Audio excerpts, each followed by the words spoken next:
So today we are going to discuss from the womb to the tomb. Are women really safe? That is the question. It's not about one particular thing, like molestation or child abuse or rape. No, we are not talking about that. We are talking generally about are women safe? Right from the womb, because female feticide is on the increase, and molestations, domestic violence, sexual harassment, the targets have always been girl child and women. And we are really in a technology world, women working in very, very senior positions in big companies, and still we are debating about are women safe? It's very unfortunate. So today we'll find out from our guests what they have to say. Okay, I will tell you who they are. Just a minute. My guests are Ammu Joseph, who's an independent journalist and author, writing primarily on issues relating to gender, human development, and the media. And the other guest is none other than Dr. S.T. Ramesh, IPS. He's the former Director General and Inspector General of Police of Karnataka State. Now he has a little time to come and sit with us and be in the studio for 2 hours.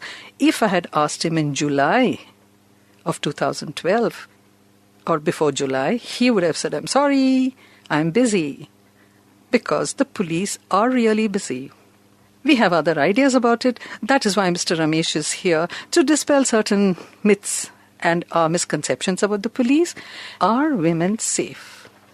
Be it at home, be it in the family, be it in society, be it in schools, colleges, public transport, private companies, government companies. See, women are everywhere. After all, we are half percentage of the whole nation. 50%, I mean. And they say that half the sky is held by women, the other half by the men. So if they are safe, why can't we be safe also? And that's what the show is going to be all about. And Ammu will contribute her bit on this. Mr. Ramesh will say his. I will say mine. Of course, I'm your host in those, so I have to talk, right? And I also have some sound bites of some people who could not be here, but they want to share what they have to say about this. So fasten your seatbelts and stay put to listen to this. We are with you. Guests Ammu Joseph and Dr. S.T. Ramesh, IPS, former Director General of Karnataka State Police. डर लगता है, but जब uniform नहीं पहनते ना, डर इतना नहीं लगता है क्या साहब? Okay, a recent study states that India is the worst country for women among the G20 nations. And you know what the next one is? Second, Saudi Arabia. Look where we are going.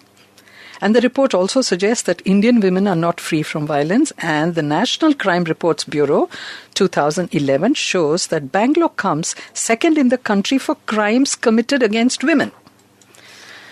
Now, I don't know if this is all just statistics or if it's really so or what it is. What do you say? Ammu, what is your take on this? Well, I'm not a great one for these kinds of Bangalore's tops for this and India's tops for that, etc., because sometimes I feel it's a question of what is recorded, which place records things well. I don't think that's what's important, because I think something like gender violence, it cuts across geography, culture, wealth, poverty, whatever. It's one of those crimes that really has no boundaries at all. Okay. So it doesn't really matter who is tops, and according to some survey or the other. The fact is that it is possibly the most shameful human rights violation in the world, and it is perhaps the most pervasive. And as I said, it has no boundaries, and as long as it continues, we cannot claim to be making real progress towards equality, development, and peace. And I think that's what we need to remember and, sort of recognize it for the serious problem that it is. Mr. Ramesh, what's the male perspective to this? Not the police perspective, but the male perspective. Yeah. The statistics published by the National Crime Record Bureau, it's an authentic document. Okay. It's called Crime in India. and the statistics are provided as per international norms. Okay. But the figures which appear in it are provided by the police. But I can say, you told me not a police perspective, but I can't avoid giving this input to you. Yeah, sure, of course. In the southern states, I dare say, there is freer registration of cases. Okay. And particularly in Bangalore and in Karnataka, in the last 10 years, the police have taken up what is called a gender sensitization and people-friendly police project. Okay. In collaboration with the UNICEF and the Department of Women and Children of Karnataka. It's a very pioneering effort. It's been going on for the last 10 years. It's a successful program where policemen are sensitized on gender issues. Okay. And gender laws and attitudes and what is counseling and what's not counseling and how to treat a woman who comes as a complainant, as an accused, as a witness, whatever, as a member of the unlawful assembly and so on, how to deal with women and children. So there is greater awareness among the police, and the NGOs are very much alert, and therefore there is freer registration. So you could find that the statistics part, I'm not disputing it. If Bangalore is second in the order of, in terms of the number of crimes registered against women, so be it. So when you say registered, so there are many cases that are not registered, okay? Is that so? Absolutely. Okay. So it doesn't mean that itna registration hai to itna hi hai. No. There is more than that also. For every registered case, there must be an equal number of cases not registered. Okay. Either because the complainant doesn't choose to come to the police station for whatever reason. Yeah.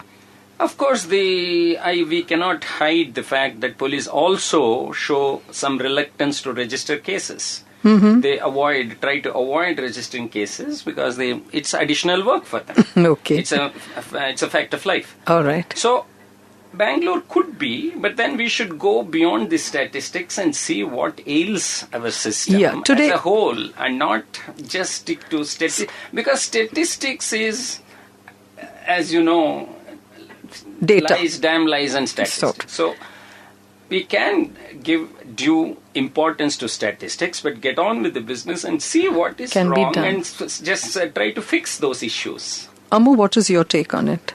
Yes, I think Mr. Ramesh has said something in more detail what I was saying, where often it's just the records kept that give those kinds of statistics about, for example, Bangalore is also known as the suicide capital of India. Yeah. And in many ways I feel that's because NIMHANS is here and they're keeping good records. Okay. You know, similarly HIV, AIDS and things. I mean, I know that the prevalence in certain states are supposed to be higher than the others. I feel those are probably the states which are keeping the records. Okay. So I really don't think it's a terribly important indicator of anything.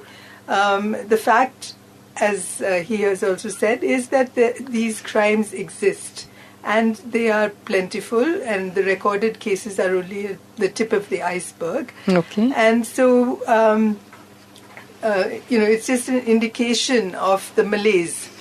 And I think we have to really focus on what are the root causes of the malaise and what is the diagnosis, what is the prescription, how can we, eradicate it. See, one of the things when I said from womb to tomb is a woman safe. Why did I say womb? Because right from there, isn't it? A preference for sons. They don't want to have a daughter because they have to give dowry.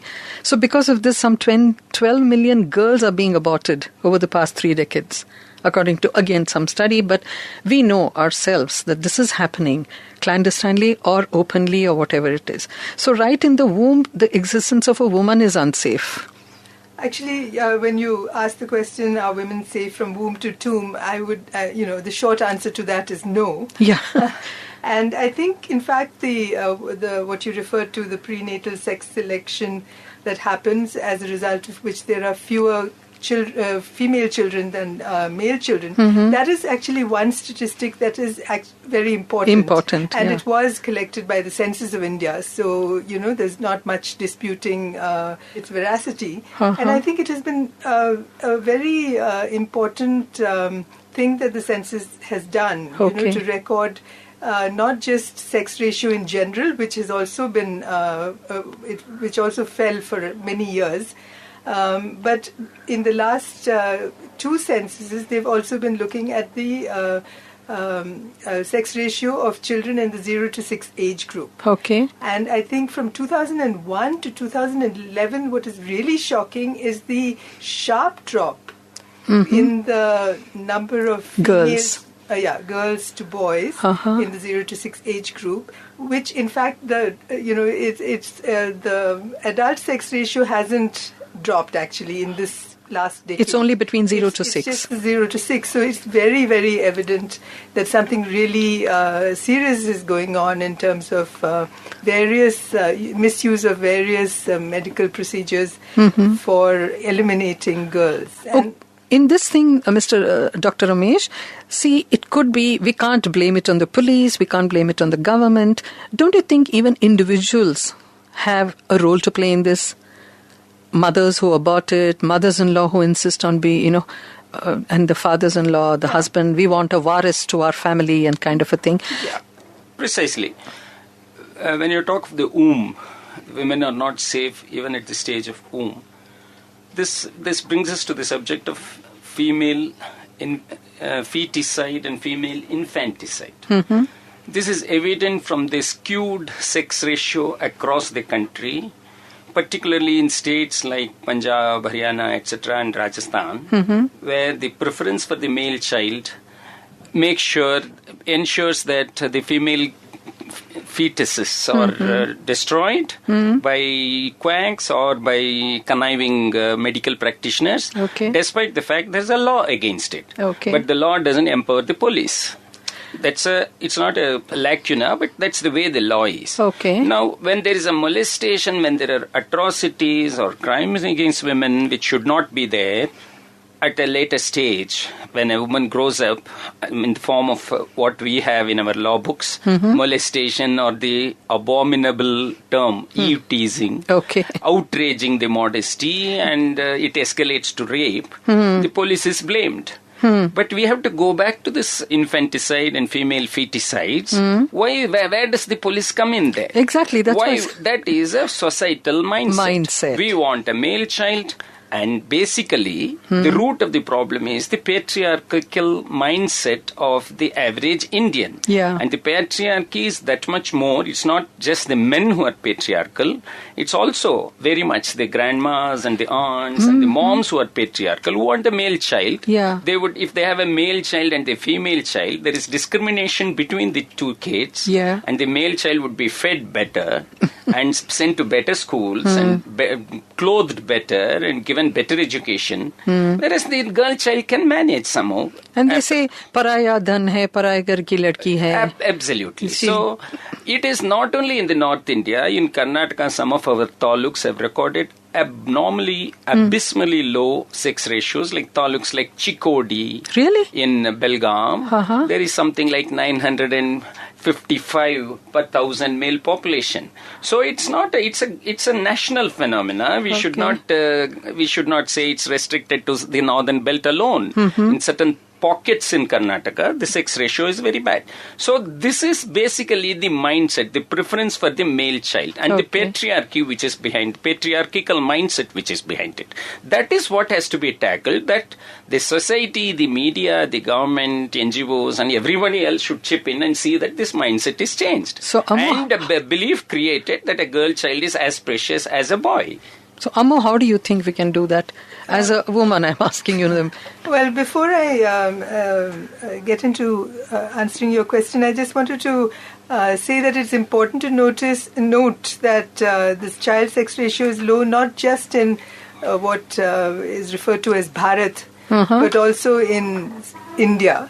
And not only among poor sections, but in the affluent classes as well. For example, even in a city like Delhi, they have found that the child sex ratio is low in several of the areas that are considered upper middle class and upper class. I would think it would be more in that, because they are the ones who have the waris kind of a feeling, and the poor people not so much. It's the rich people who want the son to carry on the throne and the kingdom and things like that. Well, maybe that particular reason, but there are other reasons why people do not welcome girls into the family. For example, just the burden of dowry often makes people feel that they can't afford more than, say, one girl.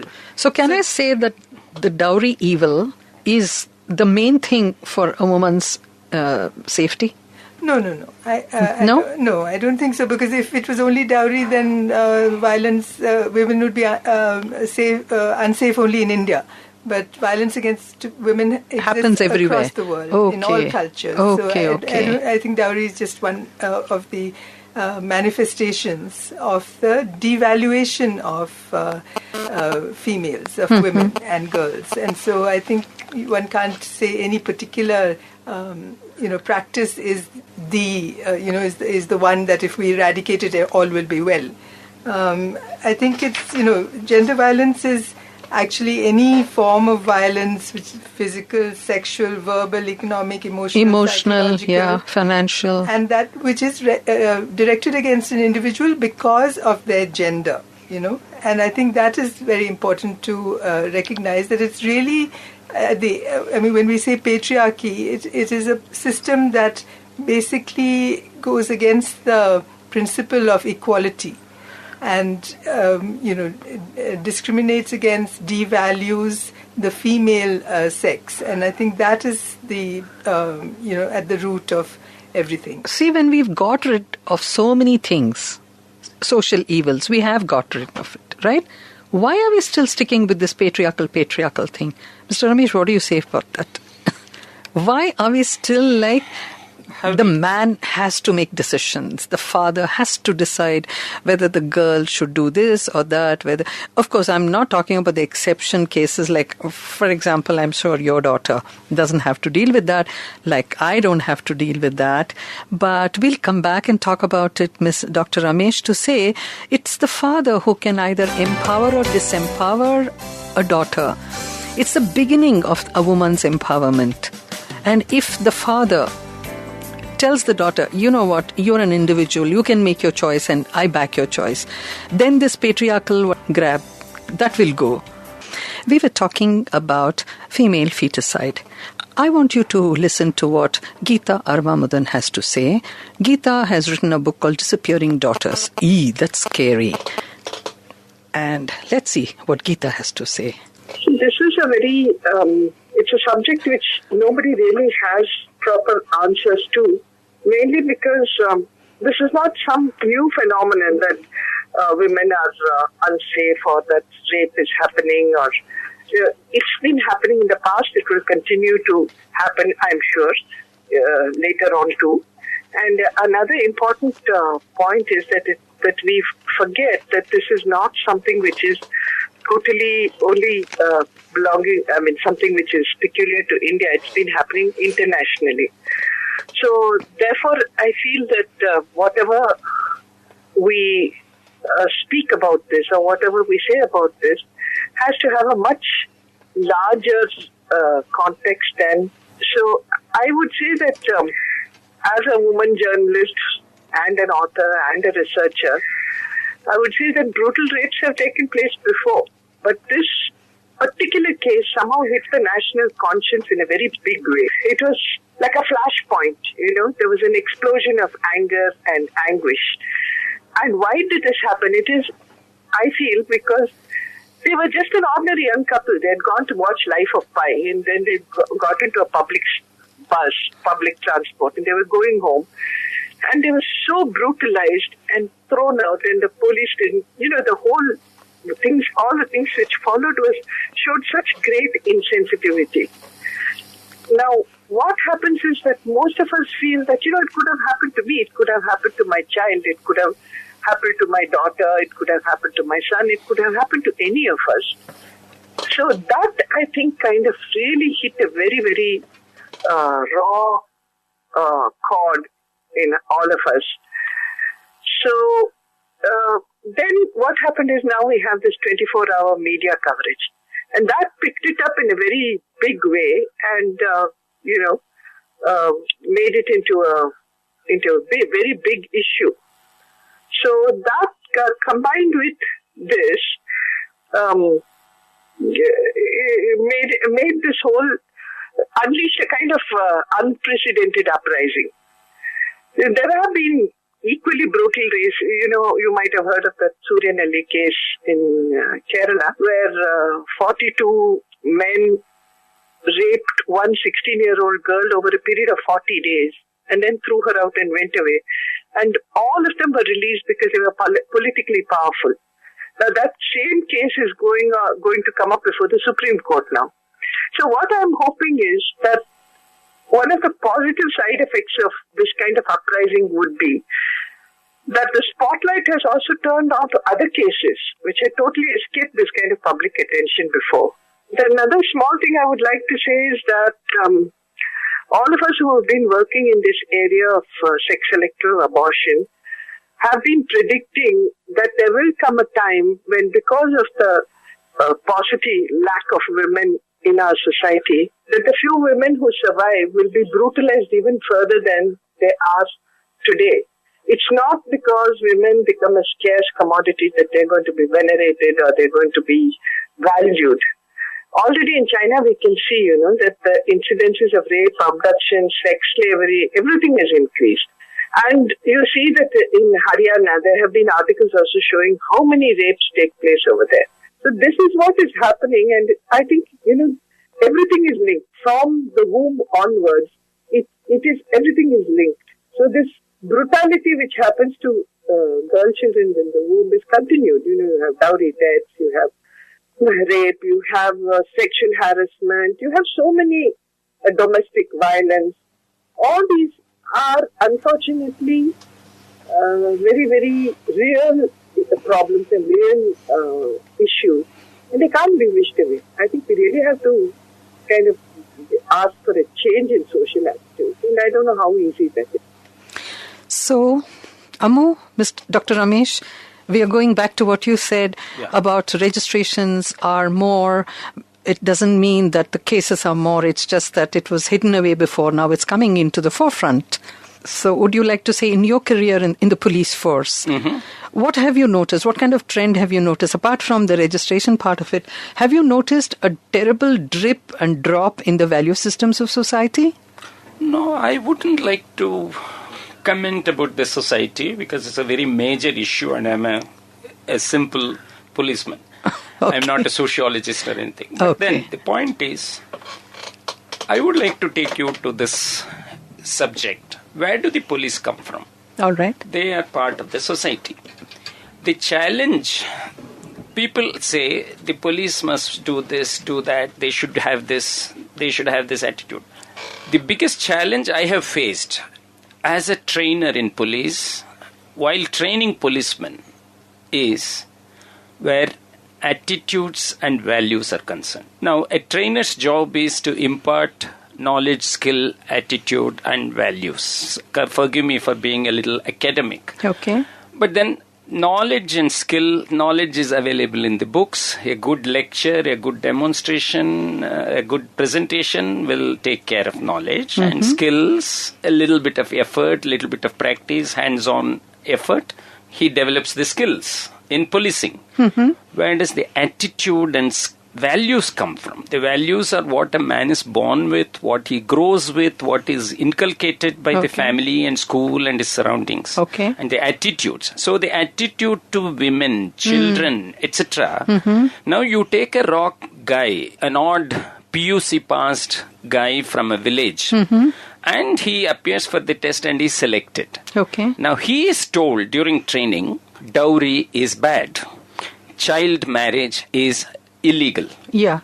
But this guy, coming from a typical rural background, as most of the policemen do, now he has seen in his own family his sister getting married at 16, his father abusing his mother. It need not be a rule, but these are normal cases. Absolutely. I'm giving a random example. Yeah. And he's been part of a situation where his father borrowed money to get his daughter married. So he has seen domestic violence, child marriage, dowry, everything in his life. And he takes it in his stride. And he has grown up to believe that this is the norm. This is what the society does. Okay. Now here we call him and say, dowry, there is a law against dowry, Dowry Prohibition Act. Child Marriage Prohibition Act is there. You shall enforce all these things. This is wrong. And he has grown up to believe that it's a normal for a husband to beat up the wife. Okay. Because it's his right, it's his privilege, whatever. And he's confused. He learns it because he has to pass an exam and he gives the right answers, probably, in most cases at least. So this is the biggest challenge when you get our constables or even the officer communities, the sub-inspectors and DSPs, and they are not coming from a very different kind of society. There is part rural, part semi-urban society with a degree or whatever educational qualification. They pass the required test and so the whole attitudinal change and the change of value, this is the biggest challenge for a police trainer who wants to change things. So this is where the problem is, and I won't comment about the society, whether the society is deteriorated or not. Okay. But I can tell you that most of these laws, it's a separate issue altogether. It's also tremendous propensity to misuse. The dowry law is there are as many victims who don't get justice as there are people who misuse these laws. Okay. The gender laws, the dowry laws, any law. Most of this, particularly because this is very sensitive, particularly the laws relating to crime against women. It's grossly misused and slapped against people, but that's a different story. I am talking about the innumerable innocent women who suffer silently and whose voice doesn't even reach the police station. Okay. That's my take, Chaya. Yeah. But, Ammu, don't you think they don't reach the police station because they're not sure? Because I'm sorry, Dr. Ramesh, because I've heard that, this is what I read, that constables of the workplace, sexual harassment is increasing in the same proportion in the police stations as outside in society. Ammu, what do you have to say to that? Yeah, I must say that the image of the police is not very good in the public mind, and probably for good reason. I mean, Dr. Ramesh has outlined some of the problems that they are grappling with, and how do you take people who are already adults when they come into the police force and change their entire mindset that has been developed over the couple of decades that they've been living in a certain kind of society and family and etc. But I think one has to accept that we still have a kind of policing system that is more or less inherited from the colonial system. Yes. And we have not changed the police. The feudal system that they left behind. They don't still, I think, see themselves as the guardians of citizens, but as law enforcers. And, the people versus the authorities kind of thing is the situation most of the time. The fact that we still use lathis and, the kind of force that is used very often. Yeah. Medieval. Terribly. Even in public. I mean, even recently in the protests in Delhi, it's like maximum force right from the beginning, instead of incrementally. I can understand if something goes completely out of control and then even then there should be, it seems violence seems to be the first response. Yeah. And I think that is a problem. And of course, what happens in police stations and, the very first campaign against rape that I was exposed to and was at the beginning of the contemporary Indian women's movement in 1980-81 was in fact on a case which involved the rape of a tribal girl, 16-year-old tribal girl, in a police station by two policemen.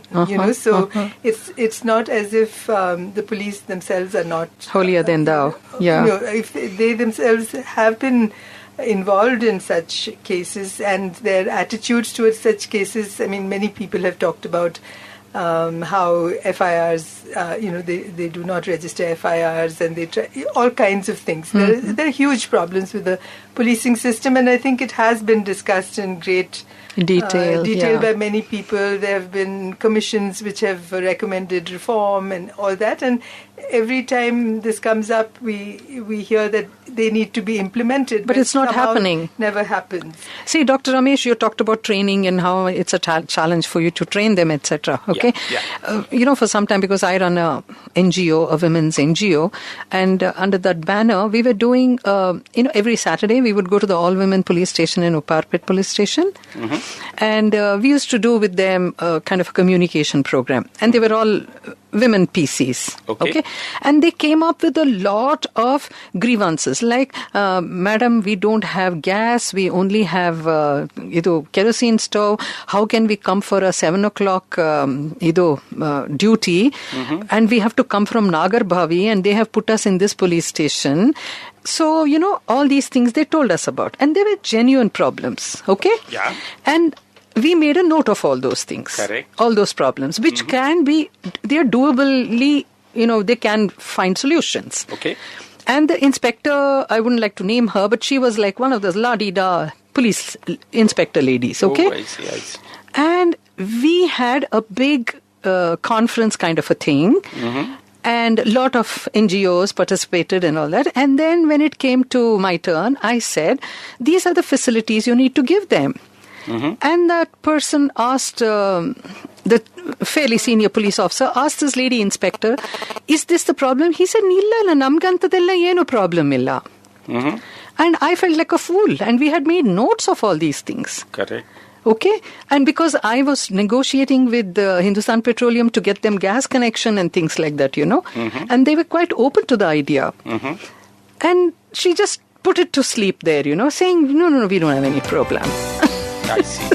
So you see, when we want to make some changes for them, this hierarchy, and because the senior police officer said, Ningenadru problem idyama, she didn't want to say, yes, I have. Because tomorrow she's thought her performance appraisal will go to a sixer and things like that, So, changing mindsets, unless we decide we want to change, it cannot happen. So let's talk about it when we come back after this short break. Yeah, sure. My guests, Ammu Joseph and Dr. S.T. Ramesh, IPS. We are really going deeper and deeper. It's like peeling off layers and layers. And when you go deep into the whole thing, it's very scary because it's a problem which is bigger than what we think it is. So what do you say, Ammu? You had something to say about it? Yeah, we were talking about the policing, etc. And I just wanted to say that obviously more effective and sensitive policing, more effective laws and judicial processes are of course necessary. And people who are familiar with the way the criminal justice system works or doesn't work have been calling for it to be more responsible and accountable, and for clear binding protocols on exactly how they are to deal with cases of violence against women. But ultimately, I feel that all of that is necessary, but none of that will change things without changes in the mindset, which we talked about earlier, and basic understanding and acceptance of gender equality as a value. Yeah. So I think that is, very important, and I think that kind of thing has been neglected. I mean, I am actually aware of the fact that the Karnataka police have been having these gender sensitization workshops, and in fact, I know a couple of activists who've been involved in these sensitization workshops for the police, and some of them obviously are very sincere about it and have been doing a good job, but the fact is that I think in many ways we have, from the independence onwards, we have not really focused on education for democracy at any level. It's not like one fine day you become independent and then you adopt this wonderful progressive constitution and hey presto, we become a democracy. when this is a society that has been feudal, it has been caste-based, it's been classist, it's been patriarchal. It's getting worse and worse. For so long. And you can't expect everybody to understand what this democracy is all about. Learning from, through hindsight. South Africa, for example, obviously they got their independence, especially from apartheid, only in the last couple of decades. So they actually, focused a lot more on education for democracy. What is democracy all about? From schools to, other organizations, this whole thing of trying to help people to understand what is this new constitution about and what is this democracy democratic society that we are trying to develop. So similarly, our constitution does recognize gender equality and forbids, discrimination on the grounds of gender as well as many other See, but these are all kitabi knowledge. Okay, what's happening at homes? घर में क्या हो रहा है? No, but what I'm saying is that if then this is this whole thing of the patriarchy is a 5,000-year-old system and structure. You have to break that. So it is not something that can be removed overnight. But I think it is something that has to be chipped away at, and I think we have been chipping away at it, but at a certain level. We've not been doing enough, I think, at various very basic levels. Now, I'm very glad to hear that the CBSE, the school boards as well as the UGC, University Grants Commission, etc., are talking about the need to introduce gender studies at in much younger, in schools and in universities, etc., and not just gender studies in this very academic way, but about gender relations and how do you deal with each other as how do you understand each other, where they come from. Exactly. So I think there has to be a lot more of that thing. There are youth associations and clubs all over the country. There are Mahila women's cooperatives and women's self-help groups. But more importantly, I think we have to somehow find the way, where men can be reached.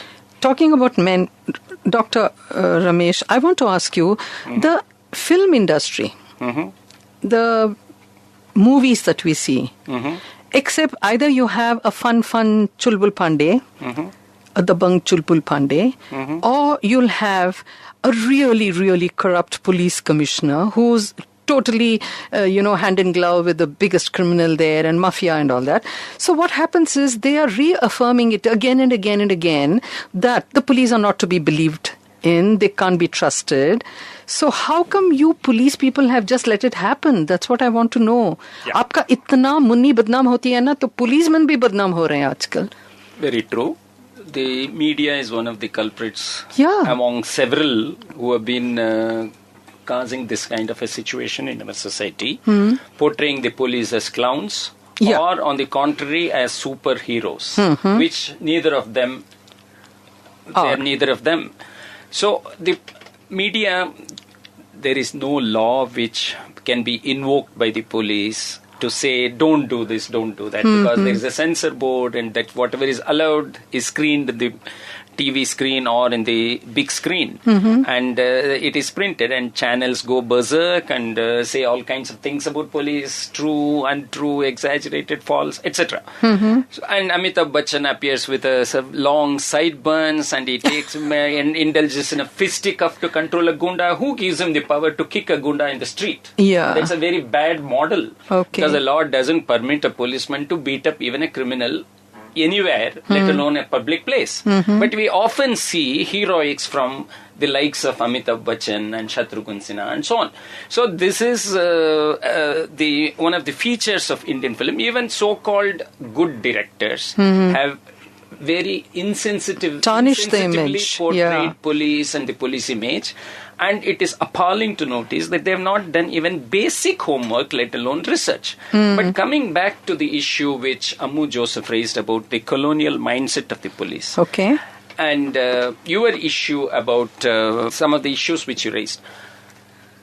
There is what makes the police a colonial mindset? Why does the police have a colonial mindset? We still have a colonial law. The Indian Penal Code is ancient. It is framed in 1861 by Lord Macaulay. And we are still and it has just 3 sections in the Indian Penal Code regarding crime against women. 375/376. 375 defines what is rape, and 376 ABC categorizes different types of rapes. Oh, there are different types of rape. There are types of rapes, very limited, to my mind.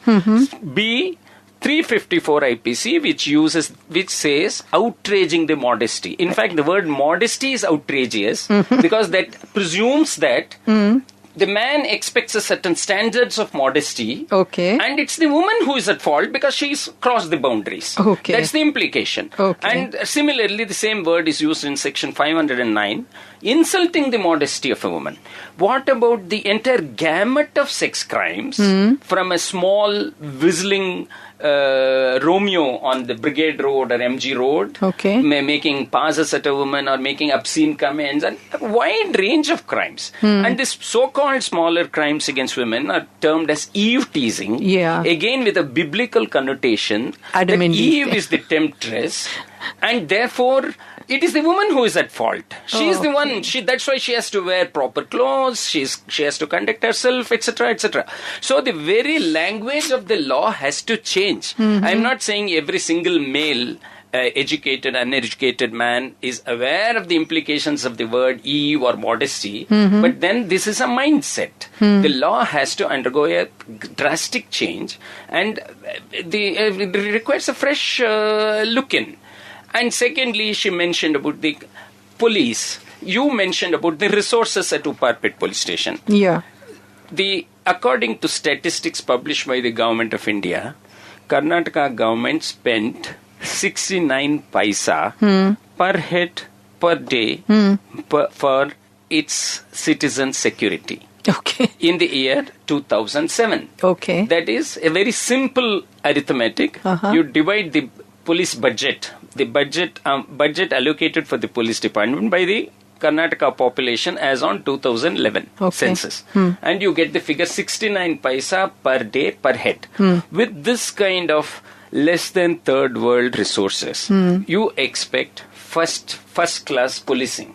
It's not going to be possible. We can beat our breasts, we can cry hoarse, but unless the resources are improved, we don't have to go to Upparpet police station and inquire whether there is a gas shortage or they are coming from Nagarbavi. Housing has to improve. It is the police population. Talk of police population ratio.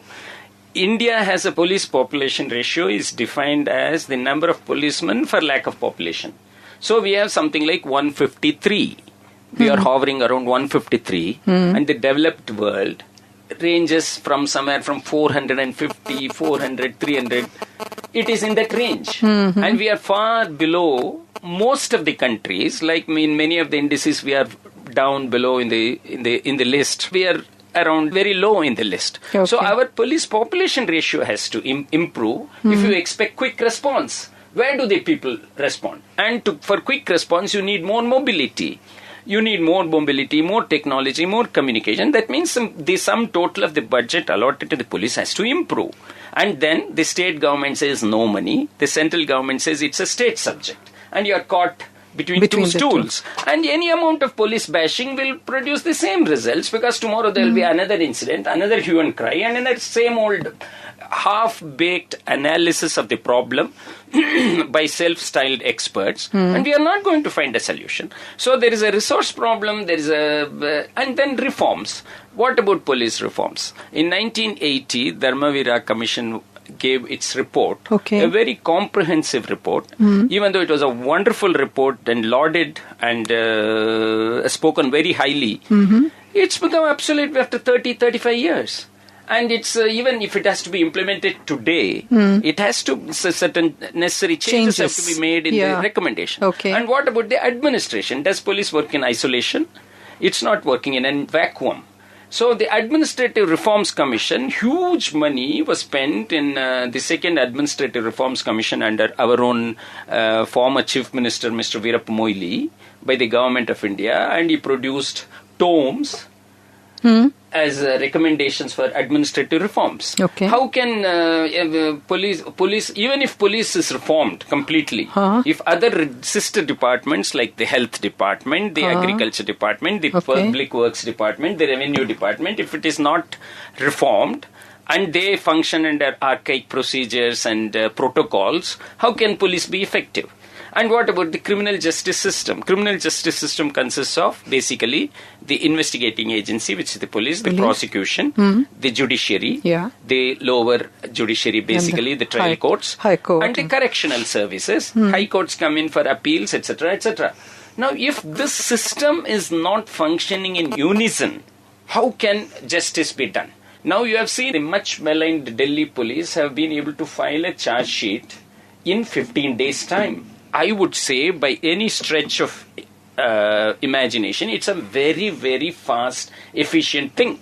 You mean to file a charge sheet? Charge sheet in 15 days, collect all the evidence, collect all the evidence, collect all the oral documentaries. But Dr. Ramesh, it is the most evident case. Here is a woman who's thrown out of the bus, who's been so badly mauled, and the guys are there. So where is the question of evidence and falana, her state itself is an evidence, isn't it? The way she was... I don't think he was talking about the fact of the rape, but to actually identify Every crime has to be carried to the court, Chaya. Yeah, it has to be proved beyond a shadow of doubt to the court. The courts don't go by what's published in the media, what's read. It's very evident that Nirbhaya, as she's being called by Times of India, has been brutalized, raped, and she succumbed to injuries, and her boyfriend. It is one of those horrid stories. It's everybody knows. But then the whole thing has to be collated, collected, given in a way to the court in the form prescribed by the Criminal Procedure Code. Can't we change all that for certain... Yes, you have brought me to the subject. So along with that colonial law, Indian Penal Code, which has to be changed, particularly with regard to the sex crimes, the procedures which are prescribed by the Criminal Procedure Code, procedure is how to register a case. Bail, arrest, custody, search. What is bailable, what is not bailable? What is not bailable, who will give bail, and what is custody, whether we should be given police custody, judicial custody, how long.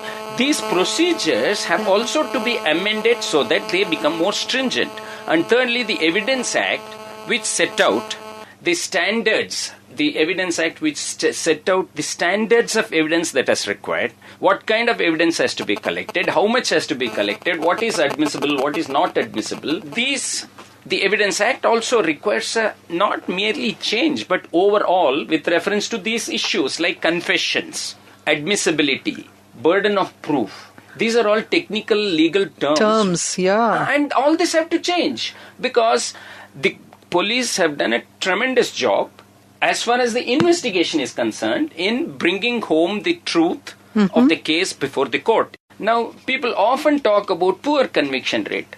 It is not, the conviction rate is not poor only in crime against women, but in almost across the board, all crimes. No, nobody has any fear of law because nobody ever gets punished. That's because the crimes are like a huge basket. You put all the cases after the police investigation, they finalize the investigation, put it in all.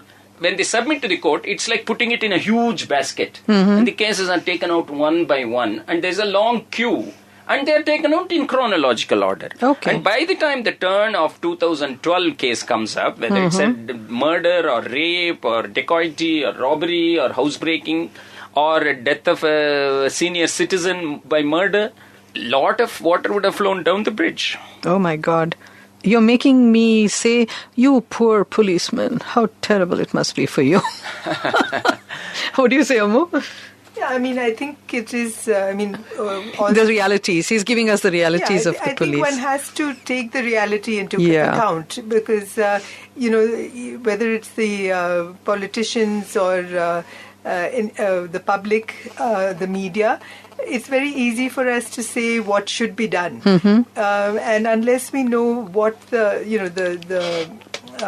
problems that the various arms of government are actually dealing with, I don't think it'll be a realistic discussion. So, I mean, the fact is that, I mean, in many cases there is no conviction because, and in many cases, judges have pulled up the police for very shoddy investigation. Yeah. But while that is a fact, obviously, in many cases, we have to also think about what are the resources the police have for investigation. How well are they trained? How many, he mentioned transport and vehicles and equipment and all that kind of thing. So I think we can't blame people in isolation without knowing all the facts. And the attempt should be to try and make sure that they can actually do their jobs by at least providing the resources. And even when he talked about so-called manpower, I mean, I would like to know how many, even with the shortage that there is. I mean, he was talking about the police population ratio being very much lower than in many countries of similar economic situation. But how, even with that very low number of police, how many of them are actually used for crime detection and investigation? How many are on VIP duty? And how many, people are doing jobs that that should be left to somebody else? I mean, recently there was a thing about how police constables are used as orderlies, and surely that is not their job. Which is what I'm going to ask Dr. Ramesh now is, do you think because of the political power that they have over the police, yes, do you think that could be a very big, what shall I say, lacuna? If they can take out the police from the control of politicians. Absolutely. Now, the system as it obtains in our country is that the bureaucracy, the civil servants work directly under the political executive. Okay. Which is the cabinet. Yeah. And headed by a chief minister, and they are answerable to the legislature, both houses of the legislature. I mean, so-called answerable. Yes, okay. This is the constitutional provision.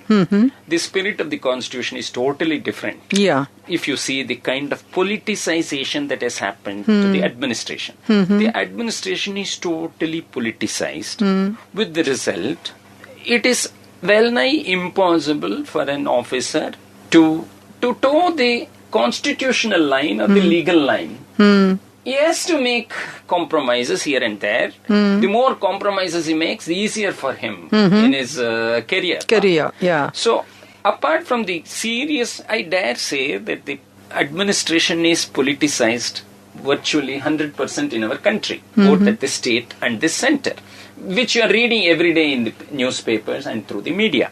And secondly, what about the politics? Politics is criminalized. So you have the criminalization of politics on the one hand and politicization of the administration on the other hand. And we are, instead of tackling these major issues, it's not the police or the civil service who can tackle this problem. This problem has been tackled from the top. And unless this is cleansed, politics is cleansed, and the political leaders pursue their agenda of setting out policies, good governance and things like that. Yes, policies. They are the policy. They are meant to make policies, not to worry about implementation and not to get into the nitty-gritty of implementation, which they do invariably. Yeah. So this politicization of administration and criminalization of politics is cutting at the very root of our system. And unless these are set right, and if we go on paying lip service to these things, we have done enough for a very long time, then the system is already, the rot has set in. And it will be very difficult. I don't want to sound pessimistic, but it's going to be very, very difficult indeed. Reality. If these things are not, we can't push these things under the carpet and tackle the symptoms of the problem. So, Dr. Ramesh, we were talking about political interference in the police force. Ammu, do you have anything to contribute to that part of it? What do you think? I mean, I don't want to carry on about political interference in the police because I think Dr. Ramesh is in a much better position to talk about that. But I think, the problems with the political class, or apart from the fact that many of our elected representatives are themselves accused of various crimes, including rape and many other crimes against women and things like that. So that is one thing. But then even if you listen to the kind of debate that there was in Parliament after the gang rape in Delhi, people were talking about about rape victims as people who are like living corpses. Rape is Zinda lash, etc. Oh my God! There's a certain lack of sensitivity, understanding. I mean, they just don't seem to have. I don't know where they were all living. What have they been reading? Are they not at all aware of what even the women, many of the women parliamentarians? There has been such a body of work produced by women scholars, women journalists, women activists, NGOs, the women's movement in general, which would be so educative for many of them to read so that they understand what gender violence is about and what are the root causes, what can be done about them. Instead of that, they're asking for the death penalty, which it's very important, for example, to realize that the women's movement and women's groups working on violence against women have never asked for the death penalty for various very valid reasons. So, it's people who have been working on these issues who understand what needs to be done. And instead of consulting them and taking them on board so that we have more effective ways of dealing with these issues, people are just talking off the top of their heads. Various people saying that co-education should be banned to prevent sexual violence. In Puducherry, they've decided to give overcoats to children female children going to school. Oh my God! And perhaps putting them in a separate bus. So, and there was somebody talking about if women cross the Lakshman Rekha, this is what will happen. Famously, the so-called spiritual guru has said that if she had been reciting the Saraswati mantra, this would not have happened to her, and she should have appealed to her rapists as brothers. Probably tied a rakhi on them to prevent them. So that means women should go around carrying a rakhi in their purse, right? He didn't actually. I don't think he actually said rakhi, but she should have appealed to them as brothers so that they could stop what they were doing. That girls wearing skirts, school uniforms should not be skirts because that may be.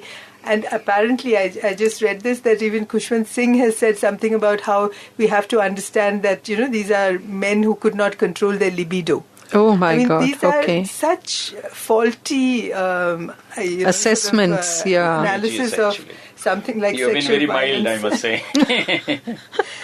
So I think we cannot get away from the fact that a lot of education needs to be done. So quite apart from the crime and punishment part of it. The reason why I actually haven't written anything since since the gang rape happened is because I was kind of paralyzed, because many of the things about crime and punishment that I would have wanted to say have been fortunately said by a lot of colleagues from the women's movement, etc., and said very well to counter this sort of baying for blood, etc., that we heard about in the first week or so. But what really troubles me is that we've jumped straight into the kind of thing that we did in 1981 in the Mathura rape case and the anti-rape movement, that campaign that evolved from that. Where at that time, probably in our innocence, we thought that change in the law will take care of it. So there was a great concentration on demanding certain laws, changes in the law relating to rape. It was debated at great length. Of course, the changes were not, as usual, didn't go as far as women's groups would have liked it to. Only little tinkering here and there happened. But even subsequently, in the years after that, even with the changes that happened, you could see that the mindsets of the people who are supposed to implement the law hadn't changed. So here again, after this gang rape in Delhi, we found, people asking for more stringent and effective laws, more stringent punishment, castration, capital punishment, all kinds of things. And it seemed to me that, again, we were going down that path as though it would, again, solve the problem, as though the crime and punishment and law and the judiciary will somehow be a magic wand that will make this scourge of gender violence disappear. And I'm afraid it's not going to happen that way, because one has to tackle, that has to happen. It's not either or. But we cannot ignore the fact that we really have to tackle this whole mindset. I think this is what Dr. Ramesh was saying about, let's not just talk about the incident and the emotions raised by that, but preventing it. How do we prevent it? That's what I'm saying. I think it has to happen, change has to happen in families.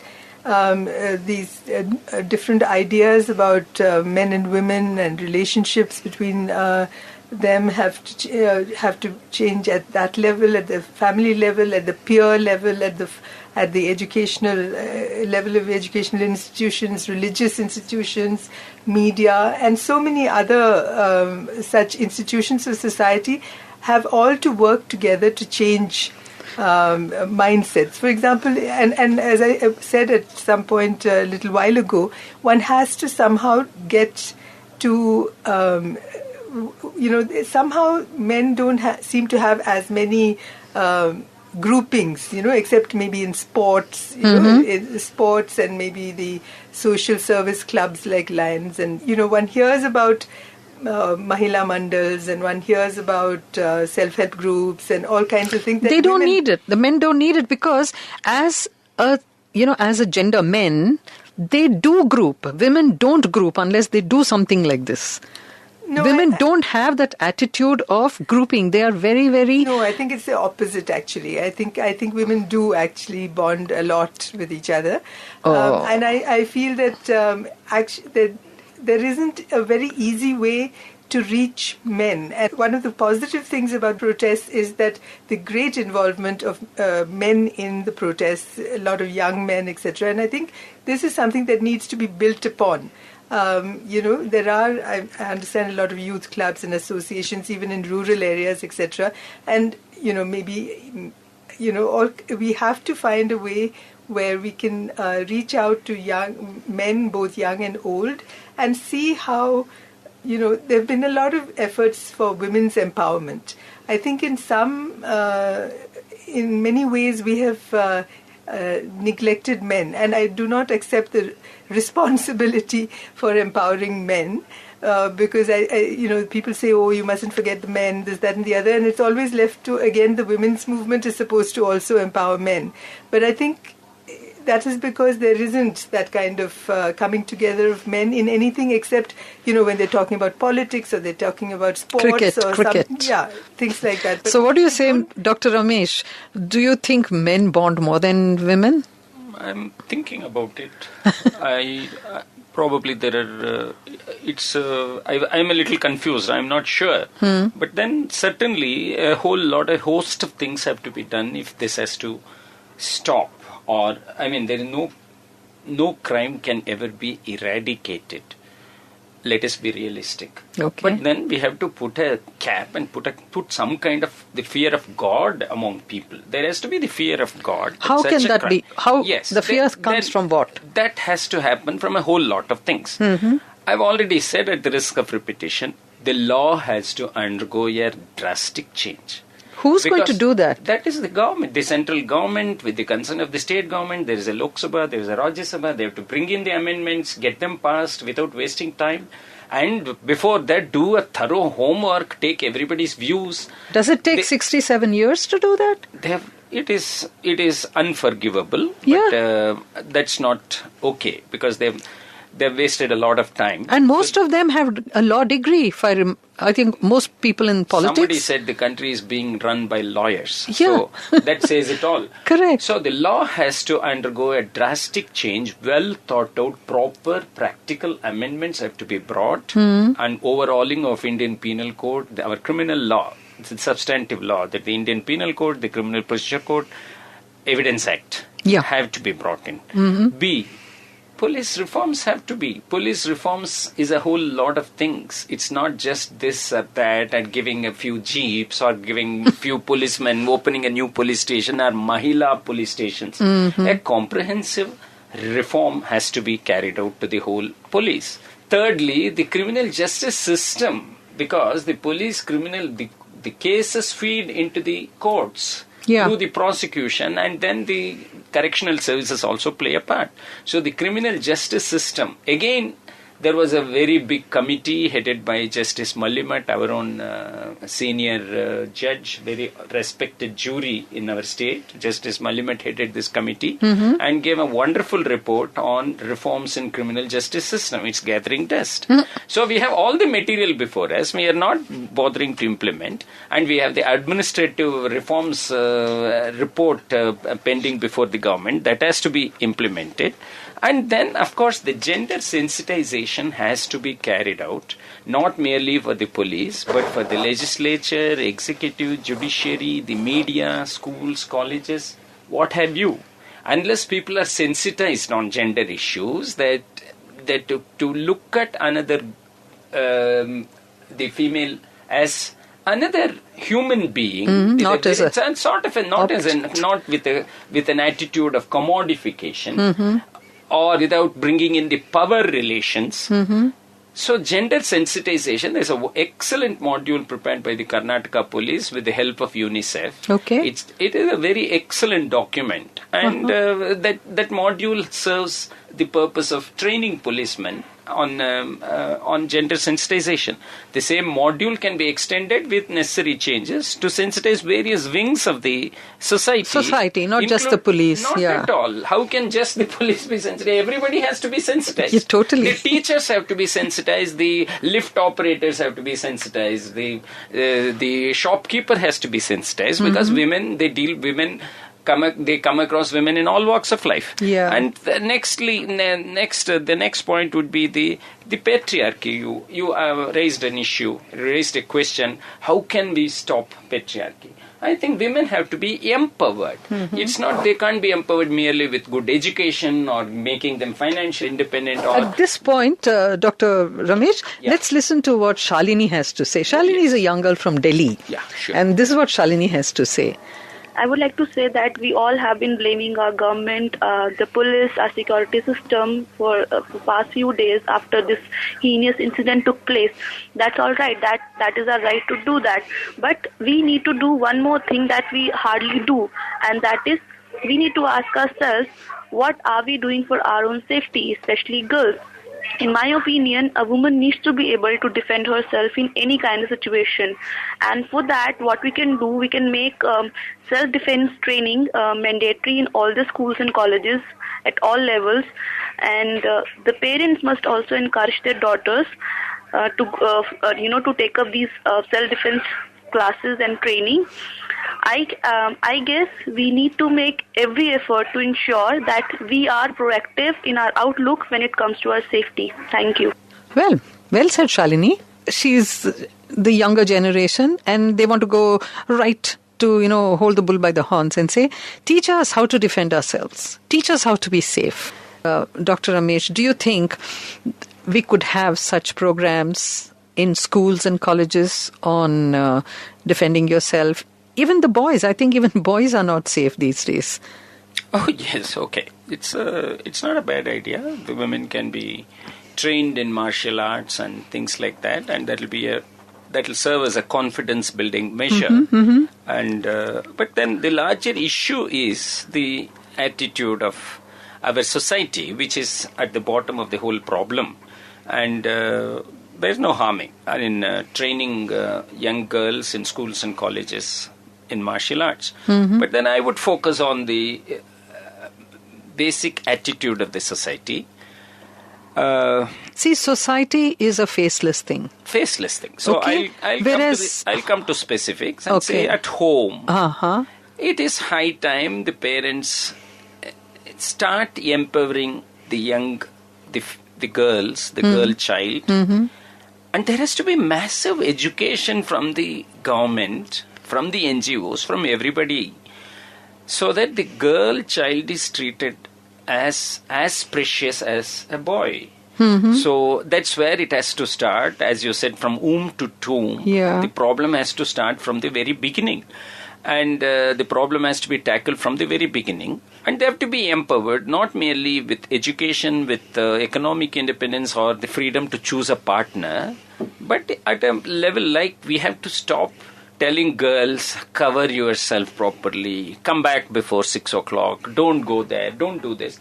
While we have to protect them and they should take all precautions for their safety, putting this idea that they are different, that they need to be careful, that they are vulnerable and this sort of thing. And at the same time, the boys have to be educated in schools and colleges to respect Women. Women Yeah. at all levels. But you only said earlier, Yeah. they come from a background where their father doesn't respect the mom, he's beating her up, Yes. and that's his role model, and he says, what respect? He thinks that's the way a man should treat a woman. Yeah. The government, the educational institutions, the right-thinking people, the NGOs have to come out with out-of-the-box ideas to launch a campaign from in the rural areas, urban areas, to see that this mindset is changed. It is we had this massive problem of untouchability. We have had so many social problems in this country. But we have you dealt yourself with them. said, Chaya, Yeah. in the beginning that we have overcome many of them. And why not should this? Why should this not be one of them? Why should we not take bull by the horns and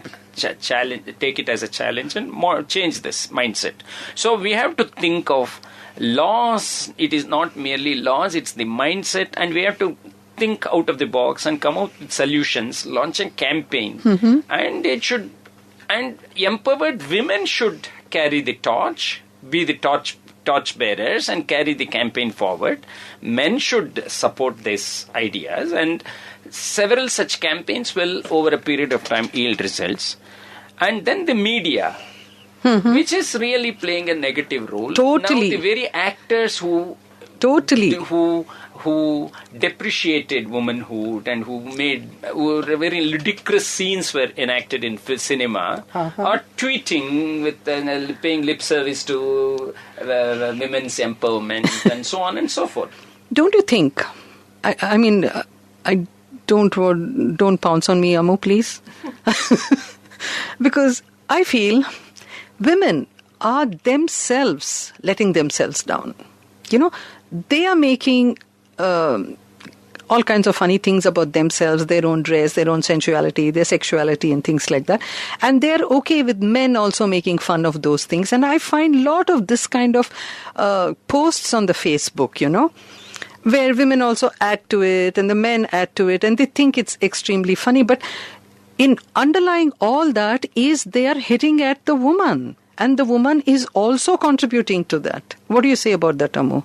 I'm not sure I understand exactly what you're referring to here. I'm referring to making below the belt jokes about women. Okay, I mean, I don't really, I guess I'm not exposed to a lot of that. No, today I unfollowed some of them today, you know, because I found it so sick, believe me. And these are all educated, sophisticated people and things like that. And they're going on and on about going for a run in the park and the man was raped by a group of women and one guy asks, which park is it? Can I go there? And, you know, they're all bandying about this kind of a joke. Now, women are involved in this. Yeah. I was surprised. I said, sorry to sound like a damn squib, but don't you think you're all banding around this word rape in a very insensitive manner? You know, exceptions always prove the rule, I guess. But, yeah. For example, that sounds to me a little bit like the, you know, when a dog bites man, it's not news, and when a man bites dog, it becomes news. Because I think this must be a very fringe section of young women, if that I personally haven't come across at all. Okay. So I can't really comment on that, except to say that we are all brought up in a particular society, and patriarchy has a way of influencing, one's mind and one's behavior and one's everything. So But why don't we women come out of it? No, what I'm saying is like the whole mother-in-law syndrome, and why is it that mothers-in-law oppress daughters-in-law and women are women's worst enemies, and all that comes out of this whole thing, which it's too complicated to go into now, but there is a kind of a system, and you are co-opted into that. In order to be powerful in that kind of a system, you have to, go live by those rules, and therefore you behave like that. For example, the mother of a son has power through the son, and therefore, she resents the daughter-in-law who might take away her power, etc., etc. So there are many reasons why, I don't subscribe at all to the notion that women are women's worst enemies. And when, of course, there are cases of women oppressing other women, and I think that has to be understood in the context of everyone being part of a system in which that is their survival mechanism. So don't you think they should be taught? Of course they should be taught, and that's why I've been talking about this whole business of changing mindsets. For example, there was a survey that was reported recently which said that the Hindustan Times, I think, conducted a survey of people using public transport, presumably in Delhi. 56% of men surveyed believed that women had to learn to tolerate some level of sexual harassment. Okay. And 59% of men, that's nearly 2/3 of men, and only 14% of women, mind you, felt that women invite harassment because of the way they dress and behave. Okay, so these are the kinds of mindsets, and at the risk of sounding like a stuck record, I would like to say again that gender is not only about women and girls.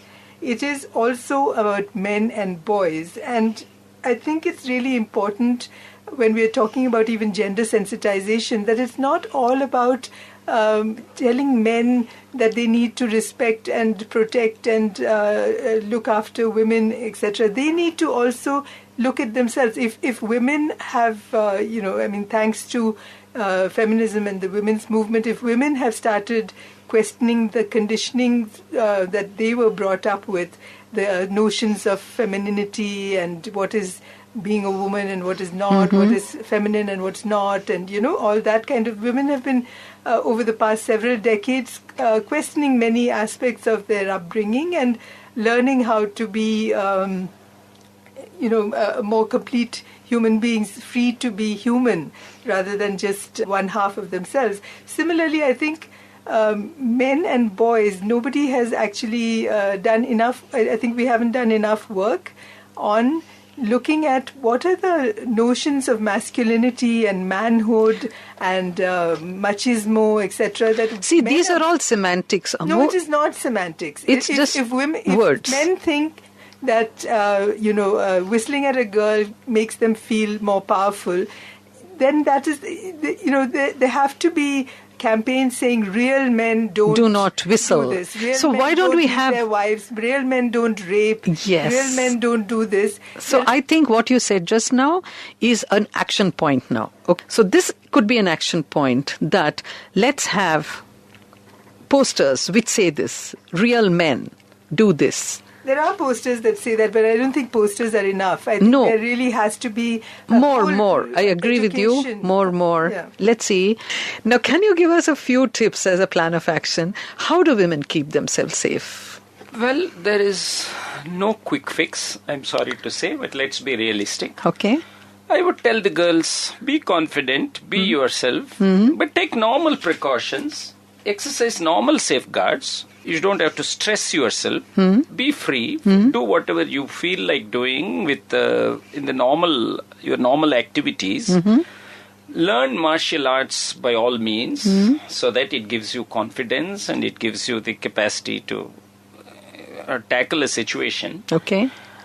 If there is even a minor incident of discomfort, abuse or whatever what you feel uncomfortable about, whatever you are uncomfortable with, okay, in workplace or in a public place or very much even in your so-called safe domestic home environment, okay, don't hesitate to speak up. Okay. If you remain silent, Consent. It is treated as consent. Consent, okay. So please speak up. Please speak to somebody with whom you trust, whom you have confidence, maybe a member of the family, a dear friend or an elderly person, whomsoever you are, whomsoever you trust. And then, if this situation crosses certain limits, after taking whatever steps you want to take to prevent them and stop this nonsense, if it crosses the limit and it assumes criminal overtones, please don't hesitate to go to the police station. And if you don't get a proper response from the police station, don't stop there. Please go to the police website, and there is a whole lot of police hierarchy. All right. If you are in Bangalore city, I'm sure this is being broadcast across the country. Even if you're in a rural area, there is a whole police hierarchy. In a district, typically, there is a police station, there is a circle office, there is a DSP's office, there is a SP's office. And all of them are not the way they are portrayed in films. Not at all. That's very unrealistic. Oh, Let my them God. go, and don't hesitate, even if you have to make efforts, even if you have to travel some distance. Okay. Naturally, the district headquarters may be far away from your place. Please go to the senior cops if you don't get a proper response at the police station level. Okay. And you can reach up to the state director general of police in the state. Okay. And bring your problem to his notice. All right. There is also a police toll-free number which is available in the website. Okay. You can express your grievances to them. You can, in the Bangalore city, there is a whole hierarchy down from the commissioner to the additional commissioner to the joint commissioner to the deputy commissioner. And all of them cannot be bad, right? You have to try, isn't it? You have to keep making effort. You can't go to your police station, and if you face a wall, you can't come back. And we don't guarantee that all individuals are sensitive. They ought to be, but they may not be. So you don't rest until you reach a certain level, and you ensure you make a complaint. Be heard. Be heard as many give it people in as writing, possible. Okay. And please understand certain basics of law. Our law is very peculiar, which even legal pundits don't understand. Okay. We have a non-cognizable case and a cognizable case. Some of the crimes which you may feel very hurt about may come under the category of non-cognizable crime. Okay. Asanyaya aparadagalu, as they say in Kannada, as against sanyaya aparadagalu, cognizable crime. So the police are empowered under law only to register cognizable cases. Okay. Non-cognizable cases, they will take the complaint, but the action that follows is in the form of a warning or kind of a written admonition to the accused. Okay. They can't take it to the logical conclusion like court, arrest, etc., etc. This is a basic thing which people have to understand. So legal education is important. Okay. But how we have to do it, how women have to be educated is a separate issue. You can have a separate debate on that, a panel discussion on that. So the basics of law. And if it is a cognizable offence, please insist a case is registered. Okay. And don't be intimidated. Threatened. Don't be carried away by intimidations and threats. You please mention that also in your complaint. Only when things are pursued and taken to a logical conclusion, and don't listen to stories that if you give a complaint, you will be thrashed, your family will be attacked. It's not so easy. It's not so easy because people have to face the consequences.